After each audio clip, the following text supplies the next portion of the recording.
Hi, I'm Rich Torrey. Welcome to another Level Up Cartooning. All you need to follow along with me is a pencil and paper. It doesn't get any easier than that, right? Now, before we get started, make sure you hit the thumbs up and the subscribe button as it helps this channel to grow, and hit the bell so you never miss a lesson. Hard to believe, but this will be our 53rd and final drawing lesson of the year here at Level Up Studios. How's that even possible? Well, we started the year off by drawing some of the great characters from the early golden years of Nickelodeon. After that, we visited some of the legendary characters from Fleischer Studios, which took us into the summer, where we then drew some of the stars of the animated summer movie hits. And we followed that by drawing some of the iconic scenes from Disney's finest movies, with our Halloween and holiday lessons woven into the past few months. As always, I like to finish off the year with something iconic to use as our New Year's drawing. And for me, I can't think of anything more iconic than the characters from Maurice Sendak's timeless classic, Where the Wild Things Are. In our scene, we sort of have a parade featuring the protagonist of the story, Max, who is riding atop one of the monsters, in this case, the bull, along with my favorite of all the monsters, who doesn't really have a name in the book. I'll just call him Stripey. Note, I know all the characters have names in the somewhat recent movie version, but I've never seen it, and I don't want to ruin my love of the book by seeing it, but that's just me. So the scene we're going to draw mimics a spread in the book that features more of the incredibly drawn monsters from Sendak's masterpiece. From the first time I picked the book up as a child, it inspired me to become a children's book illustrator and a cartoonist. There's just something about the illustrations, the way the monsters or the wild things look. It just sort of imprinted on my brain. I just love them. Anyways, I think you're going to love drawing this one. So what do you say we get started?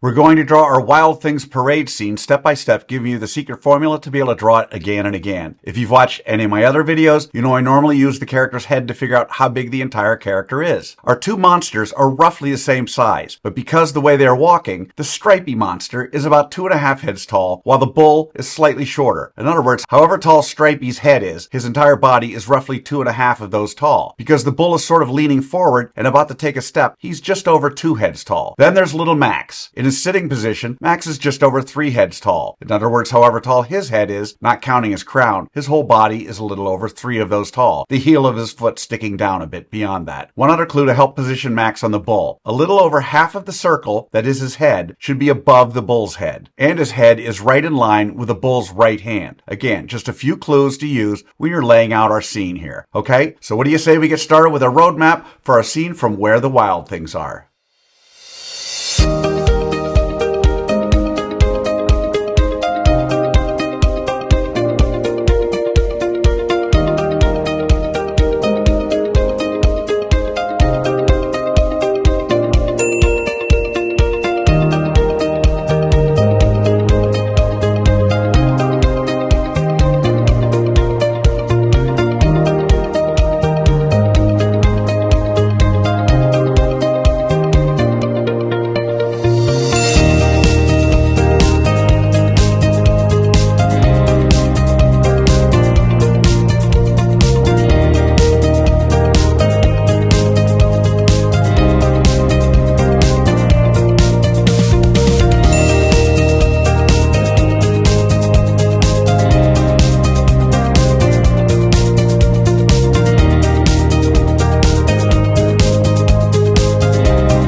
So there's our roadmap for our Wild Things parade scene with Max. Now, before we go on to step 2, I want to give you the layout of our character's body poses using simple shapes for those of you who want a screen grab. Just something to help you when you're laying out your drawing. Okay? So now we're on to step 2. In this step, we do what I call roughing out the features. I want to remind you that until the third and final step, you should be drawing as light as possible. You'll see that I use guidelines to help me to know where to put our character's eyes, noses, muzzles, and mouths. We don't want those guidelines in the final drawing, so you want to draw them light enough to be able to erase them easily. Okay? So let's rough out the features for our scene from the 1963 classic children's book, Where the Wild Things Are.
Okay, so there are the roughed out features for our scene from Where the Wild Things Are. So now with the roadmap done and the features roughed out, it's time for that final step. In step 3, we get to have fun. We get to draw in the final details of our scene from Where the Wild Things Are. We don't have to guess where to put things because we've already done all the hard work figuring that out. This is where you want to take a moment to look at your drawing while it's still lightly sketched out and fix or change things before you commit to drawing those final lines. That said, understand even as you begin those final lines, you should still be thinking about how you might improve your drawing all the way until the very end. Okay, so let's draw in the details for our Wild Things parade scene with Max.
And that's how you do it.